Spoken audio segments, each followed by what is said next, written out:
Hi again, Aztec from the 5th tee now.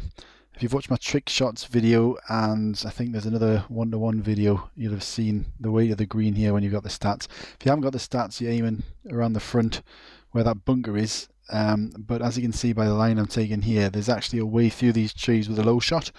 Again, you'll already know this, a lot of you, and if you don't, you're about to see it. Basically, the low shot's going to bounce in the rough stuff just before the fairway, but the momentum's going to take it forward. There's a sweet spot with your stats, I think probably about 3,000 thereabouts, where just a full 1 wood does it. I'm having to play an underpowered 2 wood here, and it's quite easy to trickle off the back. I've got it just about right.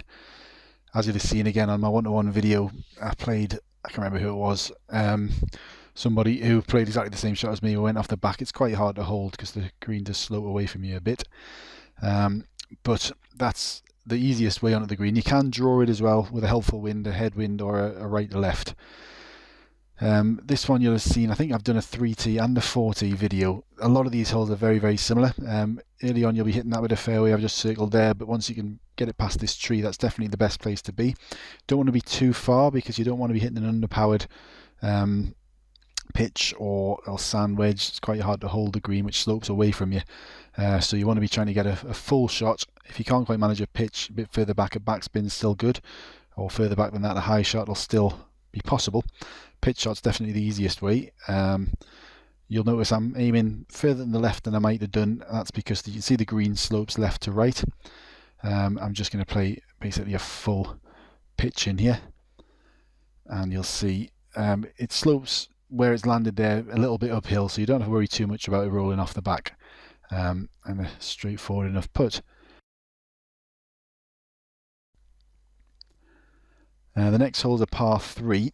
Again, you'll have heard me talk about the various risks with this shot when the pin's down the bottom. In this occasion, we've got a pin at the back. You're going to aim for this bit of fairway in front. Although it slopes up, it's not enough so it'll actually stop the ball and have it roll back, as long as you're not playing anything too lofted. So I'm going to play, I think I'll probably play a backspin shot here actually. Yeah. So when I was saying hit the front there, I'm actually probably going to land it on the green here. Let's just see.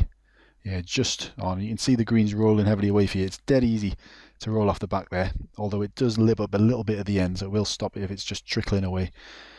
But yeah, it's not too difficult a hole once you get your head round the different shots you can play if the pin's at the back. If the pin's at the front, it can be a different matter.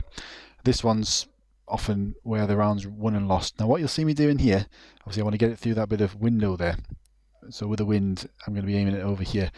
Now, if I was going to play a 4 wood or perhaps even a 5 wood power shot, it's going to be more difficult to get it through because of the loft. There's less of a target, if you like, if it's coming down from up a height. So what you see me do there is actually change to a 2 wood. I'm hitting it underpowered, about 83%. Obviously work out your own percentage, but you'll see that gets me dead on. Bit of luck there because the green does slope away a lot. There's 2 shots there. You'd either play that shot or a little bit shorter so it bounces on the balcony bit or whatever you call that. You know, bounces actually on the concrete in the window.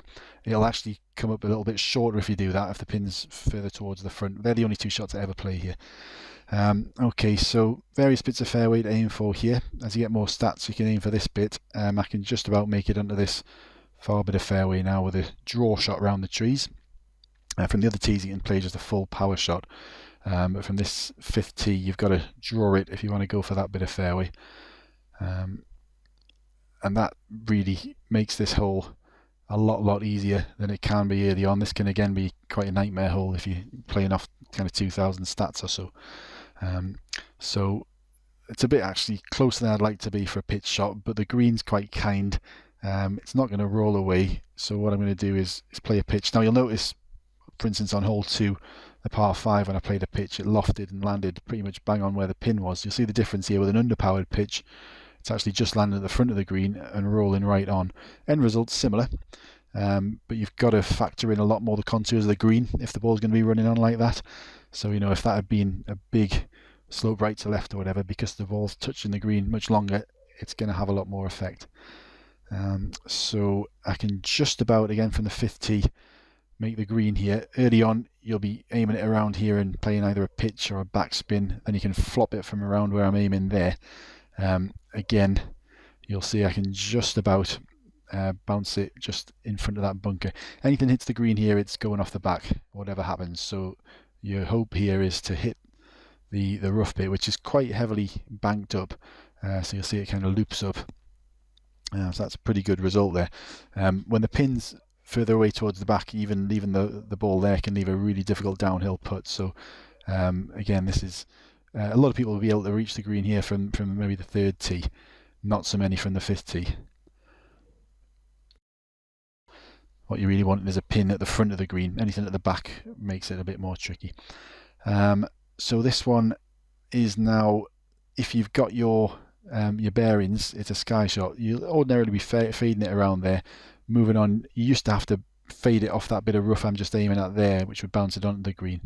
Now they've moved a few trees around. It's a lot easier. There used to basically be a tree overhanging that you would clip if you tried this sort of shot. But you'll see there I'm playing a, in fact I've not played a sky shot there, I've actually played a full, I think it was a full 4-wood or perhaps a 5-wood. I wasn't really paying attention, sorry. You can always rewind it and have a look. Ideally you want to leave the ball to the left of the pin, and that's why. That's not too bad, but you can get some really tricky pins if you're a bit further off to the right. You'll notice I didn't really adjust my line there, I just hit it a bit harder just to account for that break, just to make sure it wasn't going to trickle off to the left. This one, there's fairway left, there's fairway right. I can't quite make this. You can see where my marker is there. You might think it might just trickle on, but it's heavily banked up. You can see that red at the front of the green, and then it rolls away from you. So you'll see I finish up short here. If I'd used 10-yard balls and 15-yard tees, I can just make this, but I can be bothered to go back and switch them out. So technically I think 16 under is possible for me now from the fifth tee. Not sure I've ever done that though. I've only recently had the power to do so. I'm going to play a flop here. Ordinarily you'd aim a bit past the pin, but with the slope away from us it's going to roll down. I think you'll find I could have gone a bit further right here. Yeah, so it trickles off to the left of the hole. Again, I'm not really thinking too much about these. I'm just trying to fly through them, have a bit of banter about what sort of shots you can play, and maybe it'll be some value to some people.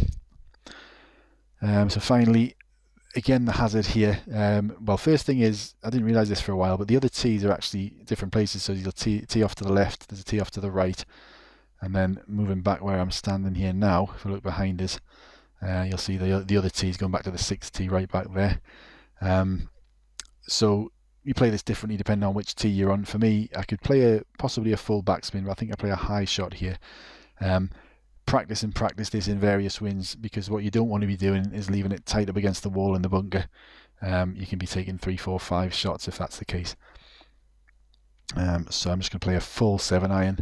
I know with that slight help in wind, that's going to get over the front of the green, and once it's on the green it slopes up nicely and it's not going to roll off too far. The other hazard here is if you go too far, the green kind of rolls away from you. There's a peak in the middle of the green. If you get over the top of that, you can roll off the back depending on your shot type. So that one's that. Another quick fire walkthrough. I'll be up with the next one soon. Thanks again for watching, and I'll see you next time. Bye.